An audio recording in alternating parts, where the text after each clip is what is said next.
భారతదేశం అనేక సంస్కృతులు, భాషలు, సంప్రదాయాలతో నిండి ఉన్న గొప్ప దేశం. ఈ దేశంలో ప్రతి రాష్ట్రం తనకంటూ ఒక ప్రత్యేక చరిత్రను కలిగి ఉంది.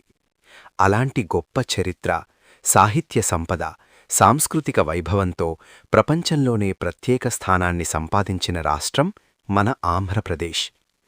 కృష్ణా, గోదావరి వంటి పవిత్ర నదులతో, పచ్చని పంట పొలాలతో, గొప్ప దేవాలయాలతో, విశిష్టమైన కళలతో ప్రసిద్ధి చెందిన ఈ రాష్ట్రం ఎలా ఏర్పడింది? దాని చరిత్ర ఏమిటి? ఎలాంటి సామ్రాజ్యాలు ఇక్కడ పాలించాయి? ఇది ఎందుకు ప్రత్యేకం? ఈ వీడియోలో మనం ఆంధ్రప్రదేశ్ యొక్క పూర్తి కథను ఆరంభం నుంచి ఇప్పటి వరకు తెలుసుకుందాం. Andhra Pradesh ఉద్భవం, origin of Andhra Pradesh. ఆంధ్రప్రదేశ్ చరిత్ర వేల సంవత్సరాల నాటిది. ప్రాచీన కాలంలో ఈ ప్రాంతాన్ని ఆంధ్రదేశం అని పిలిచేవారు.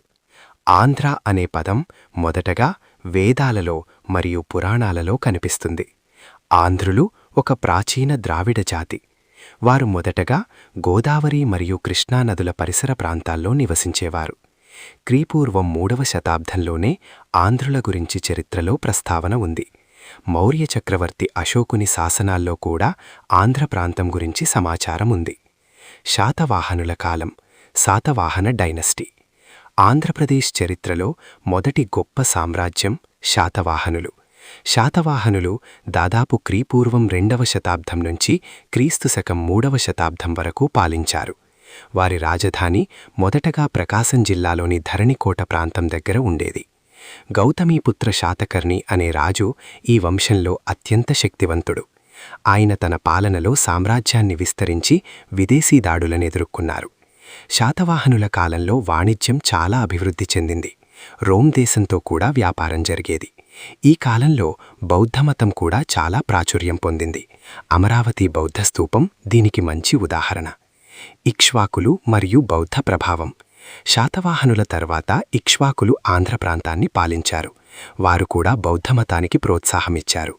నాగార్జునకొండ ఈ కాలంలో ఒక ముఖ్యమైన విద్యా కేంద్రంగా మారింది. ఇక్కడ ప్రపంచం నలుమూలల నుండి విద్యార్థులు వచ్చేవారు. విజయనగర సామ్రాజ్యం, విజయనగర ఎంపైర్. ఆంధ్రప్రదేశ్ చరిత్రలో అత్యంత గొప్ప కాలం విజయనగర సామ్రాజ్యం.